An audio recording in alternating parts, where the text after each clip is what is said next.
We spoke yesterday about David HaMelech. It says, "V'libi cholol bekirbi." His heart was empty. He had a emptiness inside him, and the reason why that was so was because he actually destroyed his Yetzer Hara. He killed it through fasting and through sigufim. The Tanya says he killed it through fasting, but there are commentaries that add the word sigufim, which means painting himself.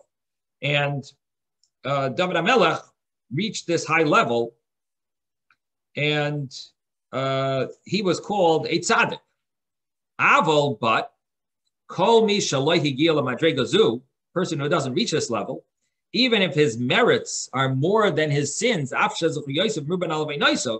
even if his merits are more than his sins, he's not in the level, the degree and the level of a tzaddik at all. He's not considered a complete tzaddik. He's not even considered a partial tzaddik. Therefore, the rabbi said in the Medrash, Hashem saw about the righteous that they are few. Amad ushsalon b'chol dar vadar.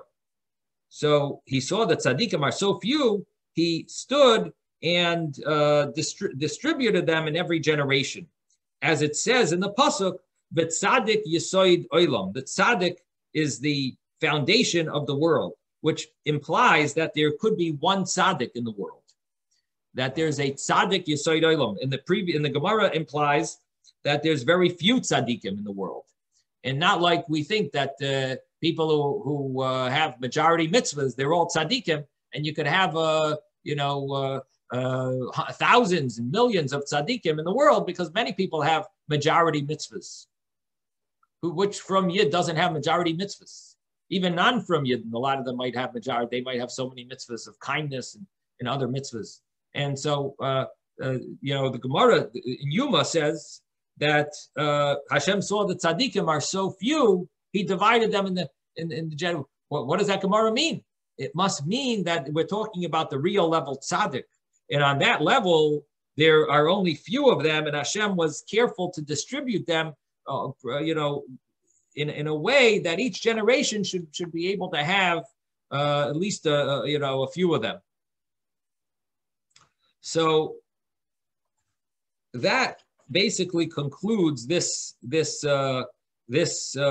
idea of what the tzaddik is, or at least the meaning of that a tzaddik and a beinoni both don't have any sins. And now we continue with the next paragraph of the Tanya. We're still in chapter 1. It starts with the word ach biur ha'inyan, but the explanation of this matter is as follows. And what we're going to explain here is based on the writings of the Ari. Of course, the Ari himself, the Ari HaKadosh, Rabbi Yitzchak Luria, didn't actually write stuff. We mean his student, Reb Chaim Vital, authored all of his books. And Reb Chaim Vital writes that every Yid has two souls. And that's what we're going to be discussing now. The souls of the Yid. Ach biur ha'inyan, but the explanation is as follows.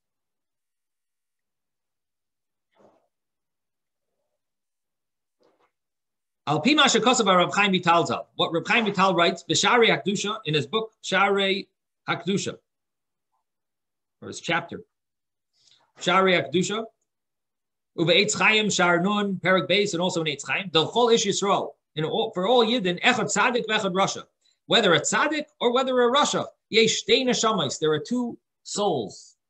Uchedachsiv u'Neshamayis ani asisi, like it says in Isaiah, and the Neshamayis that I've created.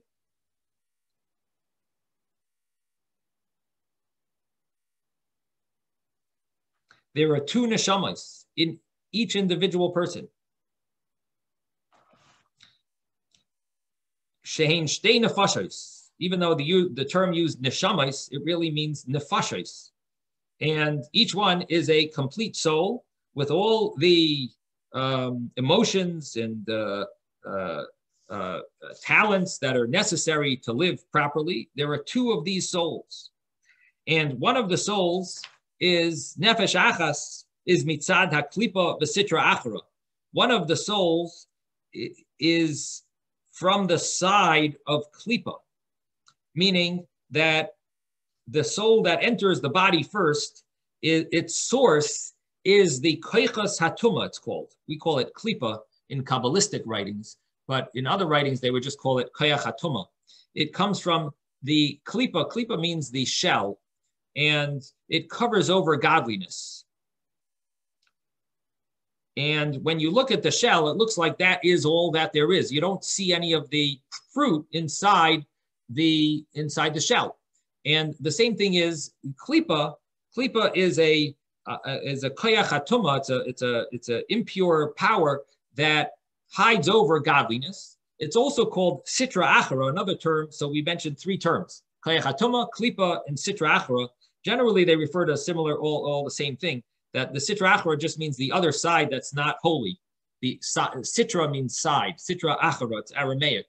Sitra achra means the other side. So all these three ideas, are basically this soul comes from the levels of impurity.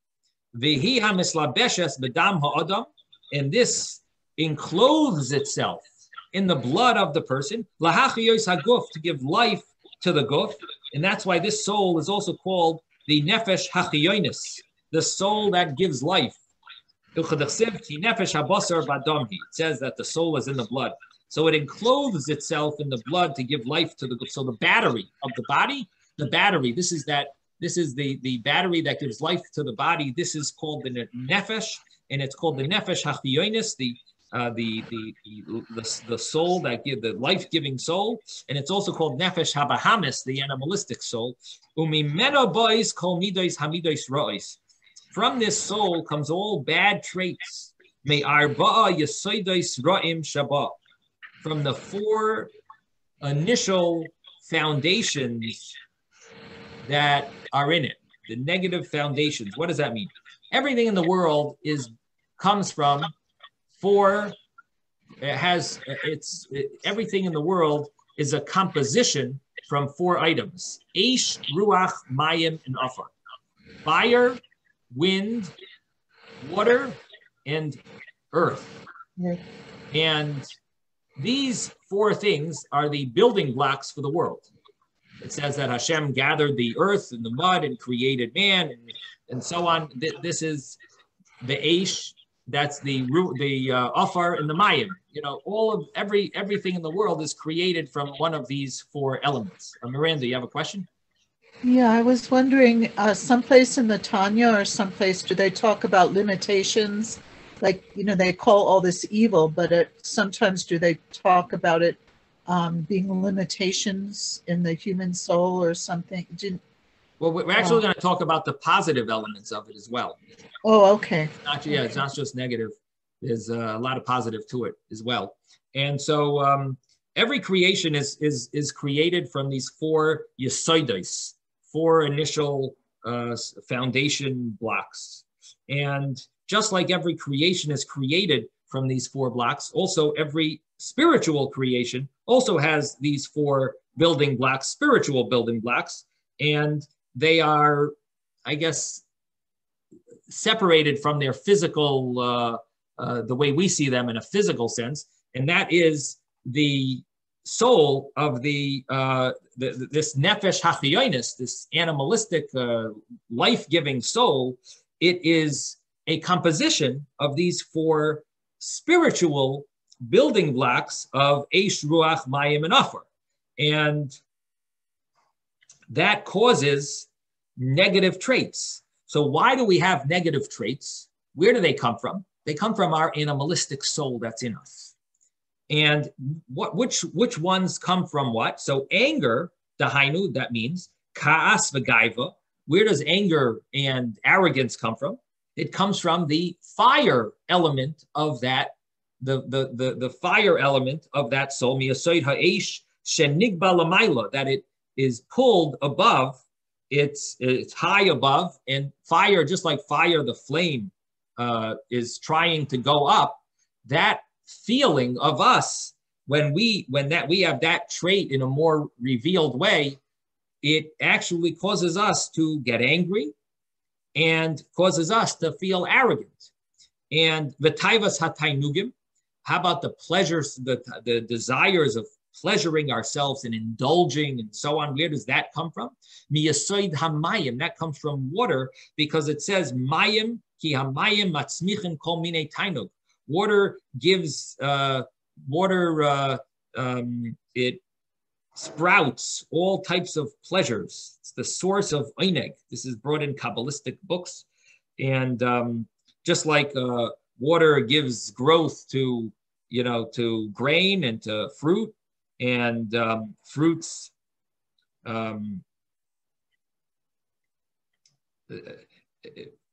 fruits are the idea of sweetness, and so water has that ability to give pleasure, to give us excitement in pleasures, in pleasuresome enjoyments. Now, what about laughter and Hispyrus? Hispyrus would mean showing off things that we don't really have. See, arrogance is let's say a person is extremely talented and they're arrogant about it. They're proud of it. What about someone who doesn't have so much? They're not as talented, but they present themselves and they are arrogant, even though they don't have what to be arrogant for. That's called hispyrus. And where does that come from? That comes from Yesoid Haruach, Udvarim B'Telem, also idle talk. That comes from Yesoid Haruach, wind. They're full of hot air. In other words, that's the wind element. So there's the fire element, there's the water element, there's the wind element, and then there is v'atzvus miyasoid ha'ofer, and also the laziness in depression. Where does that come from? That comes from the offer element. So the soul has these four foundation blocks, and it causes negative traits. And these negative traits, each one comes from one of these parts of the animalistic soul. But it also says something very interesting. Also the good traits, Shebateva, Kol Yisrael, that are in the nature of every Yid. Where do we get them from? We get them from the animal soul. We get them from our birth.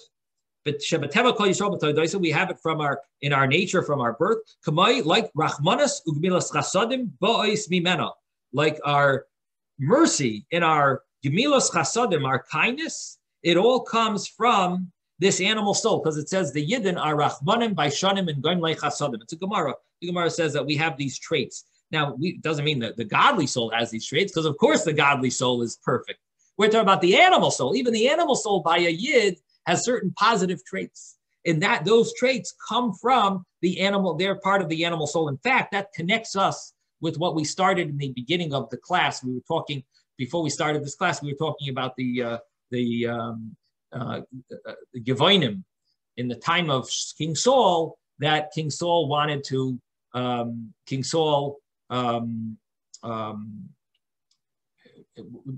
sort of killed a lot of the Gevonim. He made them lose their business and so on. And so the Gevonim they wanted to take revenge against King Saul in King David's time. And so King David said, no problem. You want to do that? And King David said, but you're not going to be allowed to marry into the Jewish people, because Jewish people have Rachmanus, Gemilos Chasadim. We are kind and we're merciful, and you don't have that. Therefore, we are not accepting your conversion into the Jewish people, because you're missing the natural trait that every Yid has. Even in our animal soul, we have this. And you don't have it, you're not allowed to marry into the Jewish people. And from then on, it became prohibited for the Gevonim to marry into the Jewish people. We didn't allow them to marry into our people. Anyway, I went over time. So everyone have a wonderful day.